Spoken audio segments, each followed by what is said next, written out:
guys, welcome back. Turihin pathian wa choila requesting ki bol ho engai khom diwin ka hin dei sa in chule la requesting ki bol ho la dei bang wa ka hin sa do wa thailo ji ji in zong pharmasan ni ne he thim diwin ka hin tem we ke man zong pathian wa choina a ka hin sa zom jing ding a hin ang hon zong pathian wa choina a ni ngai pi jing diwin ka hin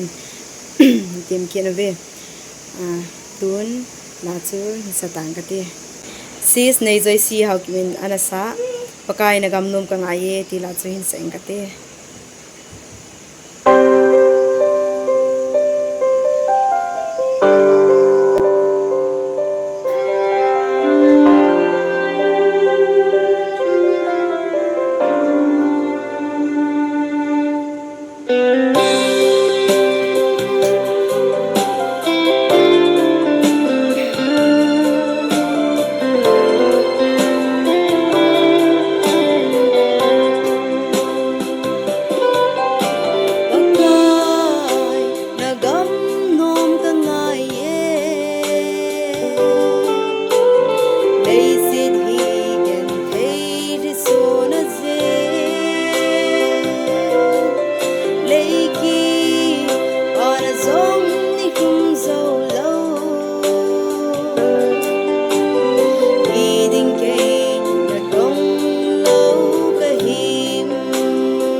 sis Mary vai pain anasa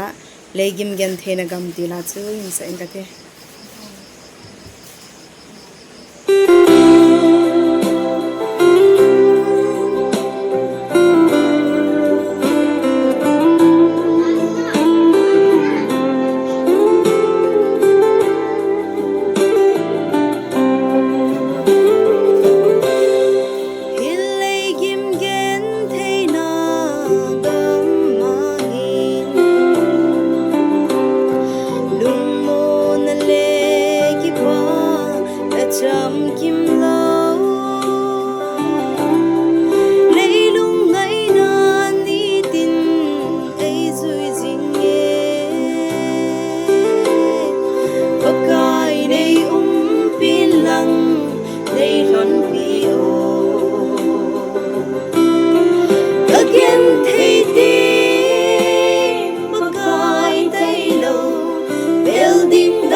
sis chingno kip ganin anasa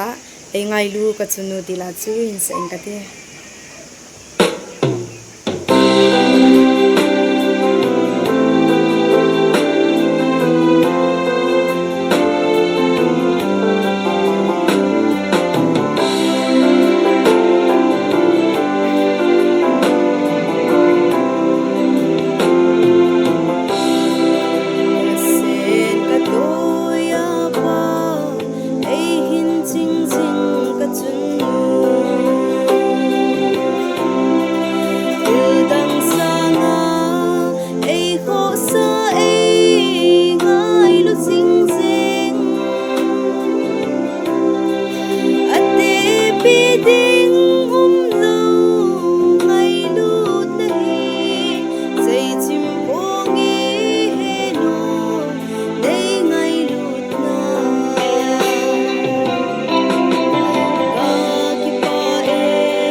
ken kana sa phat hum ki khel ding tila chu in sa in ka te